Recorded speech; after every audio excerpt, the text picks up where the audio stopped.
The People's Countryside Environmental Debate Podcast. People's Countryside Environmental Debate Podcast. People's Countryside Environmental Debate Podcast. People's Countryside Environmental Debate Podcast. I heard someone on TV say they didn't think Essex had wildlife until someone said wildlife is everywhere. What is the world coming to? Here in Portree, for a large part of the year, the landscape is multiple layers of grey. Have you done much photography with a simple palette? This is the People's Countryside Environmental Debate Podcast with me, Stuart the Wild Man Mabbott, and him, William Manklow. And I'll say it again, this is the fourth episode we've done sat in Stuart's courtyard garden. Yeah, so with all the background sounds. I'd call it a courtyard garden, wouldn't you? It is now. Yeah, because it's square with walls around it. Yeah, loads of plants trying to soften the heat in the summer. Well, the recordings we've done recently, like we've done four on the trot now, haven't we? Today we've recorded them all in one session. In one session, yeah. We the last couple we haven't had anybody tooting their horns or any fire engines go past or anything like that. So I'm sure they're all going to squeeze themselves into this next however long this podcast is going to be. So we this podcast structure is we have conversations around questions that you, the listeners, set. Often they're not about the environment, but we try and bring it back in some way.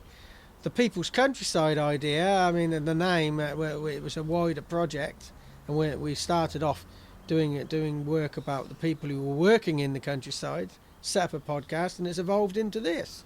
So if we had our time again, we might not have called it the People's Countryside Environmental Debate Podcast, but we talk about all sorts of things. And the format had evolved really through COVID lockdowns. Yeah, we had guests before COVID, then we did a COVID series during lockdown, and then you guys during lockdown started sending in questions. We asked for it, didn't we? Yeah, you reap what you sow. Yeah. So we got two questions, both from Scotland, one from James in Ecclefechan, and one from Martin in Portree. Do you want to read James's question? Sure, and they're from different ends of Scotland as well, because Ecclefechan is down in Dumfries and Galloway, and Portree is right up in the Isle of Skye. I've never been that part of Scotland before, either part actually. James in Ecclefechan question is, I heard someone on TV say they didn't think Essex had wildlife until someone said wildlife is everywhere. What is the world coming to? It's not unusual. They obviously haven't been out for a night in Colchester. Yeah. Now, I remember there was a number of years ago, I'd probably say 30 years ago, there was this thought that there were no birds in North Wales, because you'd look at the records and it just nobody was recording in North Wales because nobody was looking. Everybody thought the birds were somewhere else. And I knew this well-known bird watcher lived on Anglesey, still there now, and he used to travel all over the country to see birds, and he got ill once and he stayed in Anglesey one summer, and he realised all the birds he was looking for were actually on Anglesey, so he wrote a book saying the birds are actually here. I mean, people say I think I may have seen that on television, actually. I can't remember. It might have even been Gogglebox. I can't remember. I remember somebody saying,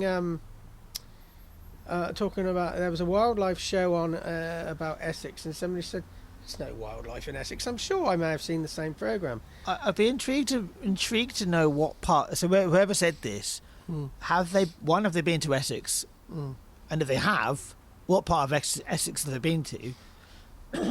Even in the most populated places or most urbanised places in the world, there is still wildlife. I was in Philadelphia very recently, and I was also in Philadelphia last year, and the thing I noticed, I've been there twice in the last 2 years, there isn't very much life outside of humans, but there are a shit ton of sparrows there. So there is wildlife even in the most urbanised of areas. So I do wonder, how much they've been out and how have they been to Essex, and if they have, what part of Essex did they go to? I think this programme I watched, it was sort of that they considered wildlife to be elephants and lions. Oh, right, okay. Well, that's an even more intriguing rabbit hole to go down. Yeah, it's sort of like the interpretation, but you roll back your carpet, you can have wood lice and earwigs under there. Well, go down to the microscopic level as well. I would probably say an action is to go out outside your front door and try and find life. Yeah. Doesn't have to be a tiger hiding behind your wheelie bins. If there is a tiger hiding behind your wheelie bins, Phone the council. Best control. If either you're in a place that has tigers, but living in places, or you might be hallucinating. Yeah. So I think what is the world coming to? I don't think it's changed. All the way through my life, people just think, oh, nature is out there somewhere. You've got to go out there and get it. Well, it's on our doorstep. There is a conspiracy theory that New Zealand doesn't exist. There's also a conspiracy theory that Finland doesn't exist. So, it's not a big leap to think that Essex doesn't have wildlife. Yeah. Anyway, it's an interesting one.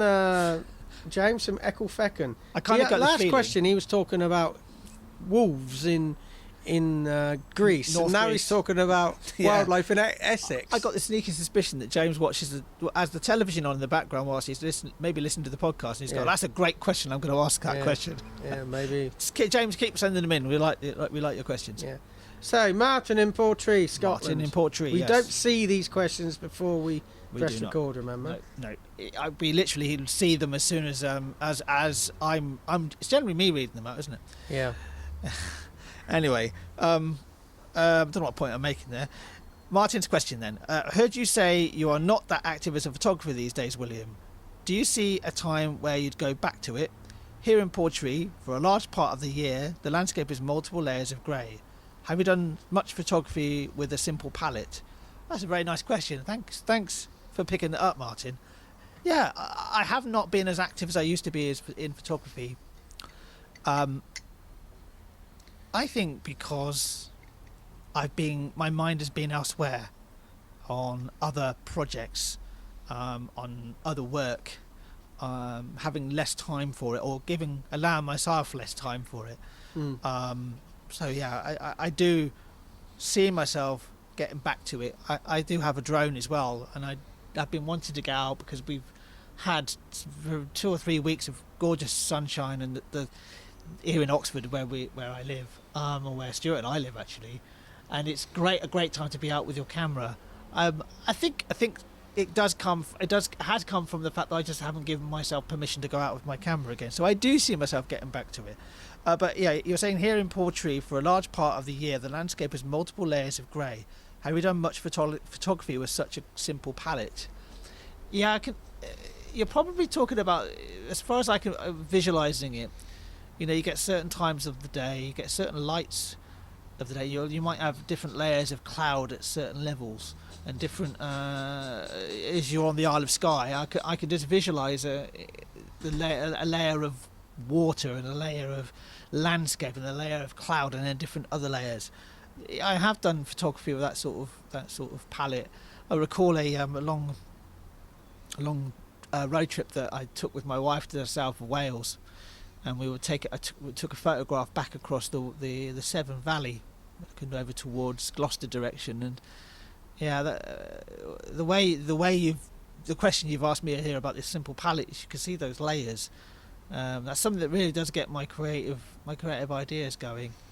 I think I saw a film or a documentary about a painter who painted in the Portree area. Right, yeah. And they were talking about the grey, but I think that she would paint this